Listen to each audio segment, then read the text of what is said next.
اکثر لوگوں کا ایک ہی سوال آتا ہے، کیا اللہ واقعی تہجد سے معجزے کرتا ہے؟ اور ہم یہ کیسے جان سکتے ہیں کہ اللہ تعالیٰ ہماری تہجد کی مانگی گئی جو دعائیں ہیں ان پر راضی ہے کہ نہیں ہے؟ وہ ایسی کون سی نشانیاں ہیں؟ تو سنو، اللہ تعالیٰ خود فرماتے ہیں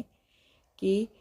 بھلا کون ہے جو بے قرار کی التجا کو قبول کرتا ہے اور کون اس کی تکلیف کو دور کر دیتا ہے؟ بھلا کون ہے جو ہواؤں کو اپنی رحمت کے آگے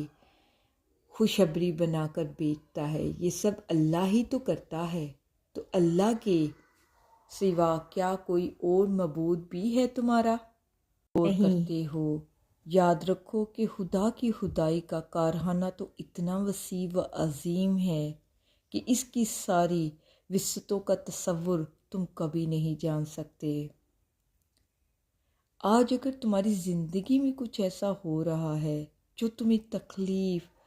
میں ڈالے ہوئے ہے اور کسی من پسند چیز کا نام ملنا تمہیں بے چین رکھتا ہے اور تمہارا دل شدت سے کسی معجزے کی تلاش میں رہتا ہے، اور تم یاد کرو وہ وقت جب ایک مدت تک نبی کریم صلی اللہ علیہ وآلہ وسلم تو لوگ انہیں وحی کا نشانہ بناتے تھے کہ تمہارا محبت کرنے والا اللہ تو تمہیں بھول گیا ہے۔ اس وقت آپ صلی اللہ علیہ وآلہ وسلم پر اس قدر شدید غم کی کیفیت طاری تھی کہ بعض اوقات آپ صلی اللہ علیہ وآلہ وسلم پہاڑ پر چڑھ کر شدید غم سے اللہ کو پکارتے۔ تو جانتی ہو کہ اس وقت جبرائیل علیہ السلام نمودار ہو کر آپ کو تسلی دیتے ہیں ان کے آنے والی بہترین کی، تو آپ صلی اللہ علیہ وسلم کے دل کو سکون سا آ جاتا اور اضطراب کی کیفیت بھی ختم ہو جاتی تھی۔ اگر آج تمہاری زندگی کسی وجہ سے خوفزدہ ہو گئی ہے تو جان رکھو کہ بہت جلد اللہ وہ بد نظام بھی ختم کر دے گا جو تمہارے دل کو ہمیشہ کے لیے سکون سے بھر دے گی۔ اور جانتے ہو کہ قبولیت دعا کا ایک طریقہ یہ بھی ہے کہ کبھی کبھی جو تم اللہ سے مانگتے ہو وہ صرف ایک خطرہ ہوتا ہے، یعنی ایک چھوٹی سی چیز جسے تم مانگتے ہو، جبکہ کچھ وقت میں ہی اللہ تعالیٰ تمہارے نصیب میں کوئی خاص چیز، کوئی بڑی حاجت تمہارے مقدر کرنے والے ہوتی ہے، مگر تم سمجھ نہیں پاتے۔ قرآن خود کہتا ہے کہ واقعہ یہ ہے کہ تمہارا رب اپنی مشیت پوری کرتا ہے اور بے شک وہ علیم بھی ہے اور حکیم بھی ہے۔ تم یہ چاہتے ہو کہ اللہ تعالیٰ تمہاری تہجد میں مانگی گئی دعاؤں کو قبول کر لے، تو اس سے پہلے ان دو چیزوں ضرور جان لو۔ یاد رکھو اللہ نے تمہارے بارے میں جو مشیت فرمائی ہے وہ دراصل یہ ہے کہ تمہیں انتخاب اور اختیار کی آزادی بخشی جائے اور اپنی پسند کے مطابق راہوں پر چلتے رہنے کی قدرت دی جائے۔ جو دو راستے تمہارے سامنے خیر و شر کے ہیں، ان میں جن کی راہ کو بھی تم اپنے لیے پسند کرو اس پر چلنا سیکھو، تاکہ ہر ایک جو کچھ بھی پائے اپنی کوشش کے نتیجے میں پائے۔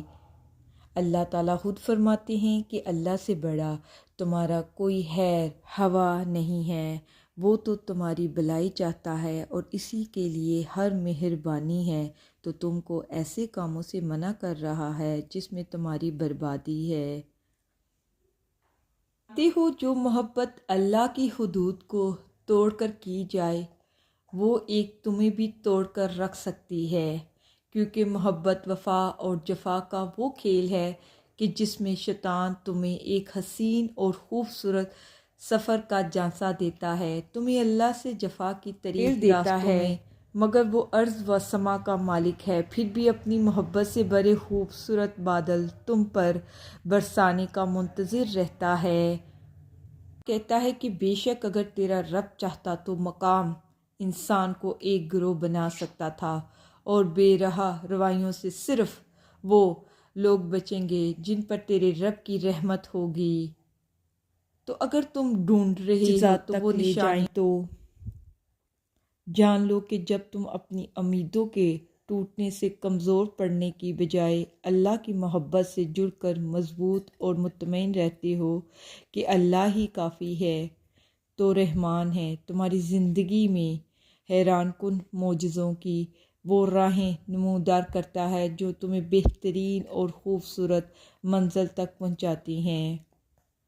اور جانتے ہو کہ جب اللہ تمہاری تہجد میں مانگی گئی دعاؤں پر راضی ہونے لگتا ہے تو یہ خاص نشانی بھی ضرور ظاہر کرتا ہے کہ جب تم اپنے مقاصد اور اپنی حدود میں تجویز نہیں کرتے اور تمہارا یقین اور توکل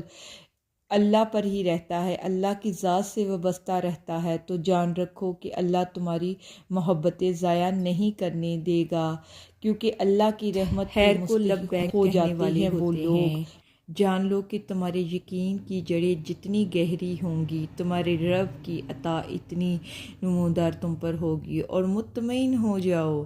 تمہارے سجدے اور تمہارے آنسو ان قریب تمہاری قبول ہوتے دیکھیں گے، وہ نظارے کروائیں گے جن کی تمنا تم رکھتے ہو، اور بہت جلد وہ مہربان اپنی رحمتوں کے تمام سبب بنا کر اپنی عطاؤں کے جو خزانے ہیں وہ تمہارے قدموں میں ڈے کر دے گا انشاءاللہ، جو تمہاری زندگی کو خوبصورت رنگوں سے بھر دے گا انشاءاللہ انشاءاللہ۔ اور گڑ گڑا کے خوب اپنی دعائیں مانگو اور دیکھنا پھر خاص نشانیاں تم پر کیسے ہوتی ہیں۔